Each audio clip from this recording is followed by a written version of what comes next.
This is the countdown to the Australian Grand Prix, and we are actually very close as of today because today being Wednesday, the 4th of March in 2026, it means we only have 4 days to the first race of the Formula One season in 2026.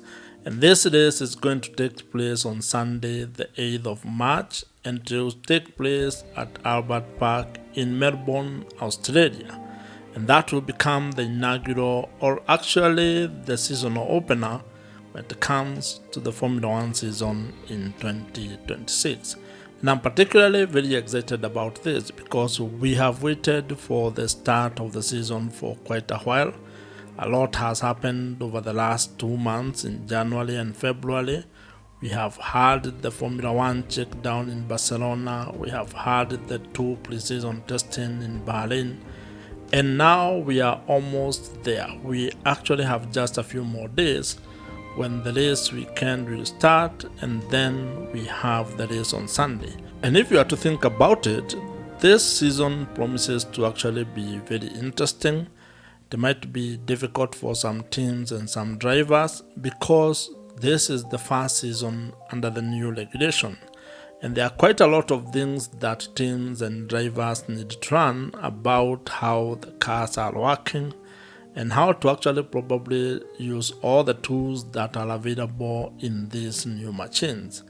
And as some drivers have already said, these cars are very different, and they are finding it very different to drive these new cars when compared to the cars they were driving under the ground effect era.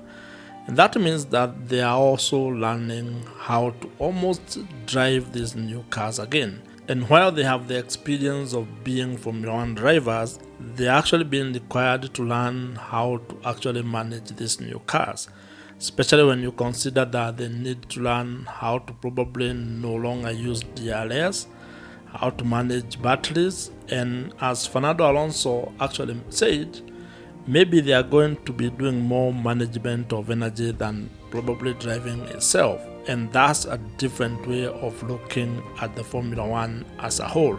For me, I'm actually looking forward to the race because this will be the first time that we may not have any teams that will be sandbagging. Because there are quite a lot of rumors where some teams were accused of hiding their true pace during the pre-season testing in Bahrain. But on Sunday at Melbourne in Australia, I doubt that there will be any team that will be trying to hide their true pace because they want to actually maximize the pace that they have and the package that they have to ensure that they can be able to score points and be as fast as they can during the race. And if this is the first time that you and I are meeting, I am Joe, and on this YouTube channel, I talk about Formula One and the business of Formula One. And I would really appreciate it if you would consider subscribing to this YouTube channel. When it comes to the race itself, one of the teams that I'm keenly watching and interested to see how things go is Aston Martin, because there are quite a number of rumors and information going loud that the team may actually not even finish the race in Australia.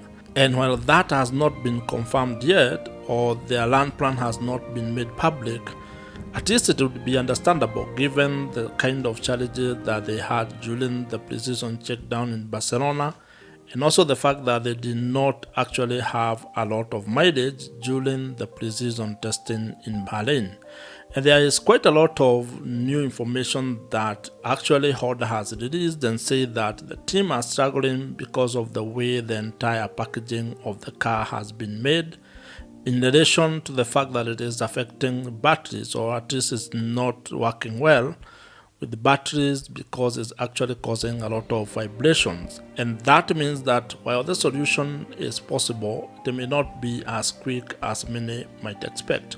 And that's why the story of Aston Martin actually not completing the race in Australia is coming from. It is said that the team intends to probably just have the formation lap going, probably do a few more laps, and then retire the car, which is more or less having a deliberate DNF for both of the cars because they are not sure whether they can be able to actually run the entire race.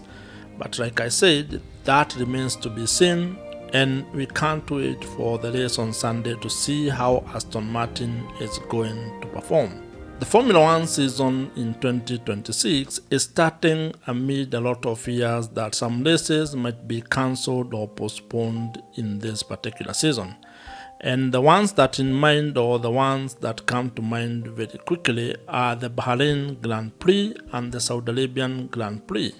And these are races that are going to take place in the course of April, with the Bahrain Grand Prix taking place on the weekend of the 12th of April and Saudi Arabian Grand Prix on the weekend of the 19th April. And the reason for this is the ongoing international crisis and the situation that is evolving within Middle East. And this is of course a situation that of course raises a lot of concern, especially when it comes to the safety and security of Formula One fans, the teams, the drivers, and all the Formula One personnel who would be involved when hosting these two races. And because the situation is still fluid at the moment, where that particular crisis is not over, what all this means is that while at the moment the races have not been postponed or cancelled, you really cannot rule that particular point out, because it can happen and it might be something that may need to be done for the purposes of safety and security of Formula One and all the people that are involved. And already there has been an impact to Formula One because of the ongoing crisis. We have had people who have had to reschedule their travel plans, especially those who are attending the Formula One days in Australia.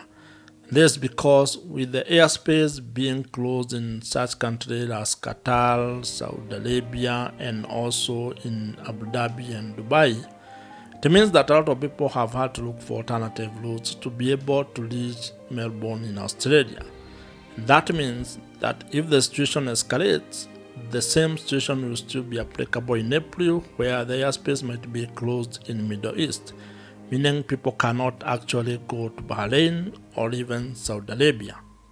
At the moment, Formula One and the FIA are still monitoring the situation. And I would assume that by the time the Chinese and the Japanese Grand Prix are over, there will be a decision regarding the Formula One races in Bahrain and Saudi Arabia. If you are an entrepreneur or a business person who actually operates within the Formula One value chain or ecosystem, this is something that you should actually follow closely and watch how things are evolving. Because if you are already a supplier of product or services within these particular races, any postponement or delay of the races is going to affect your business.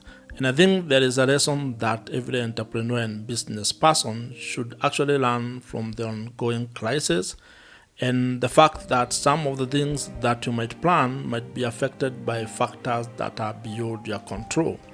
And it is also a very good way of looking at how to handle situations when they arise as you continue to implement your business plan. Because if you think about it, Formula One is going to actually be forced to change plans, maybe adapt and move the races from Bahrain and Saudi Arabia to different venues, or even to later in the year. All that means that if you are running a business, you need to be aware of the situation that you're operating in. Then maybe make changes that make sense to you, and that would ensure that your business still survives and you continue to generate income and create value for your customers as well as stakeholders. This will be it on this particular video. I hope you have enjoyed and found value in it. Watch the video on your screen right now. Subscribe to this YouTube channel if you have not, and I'm going to see you in my next video.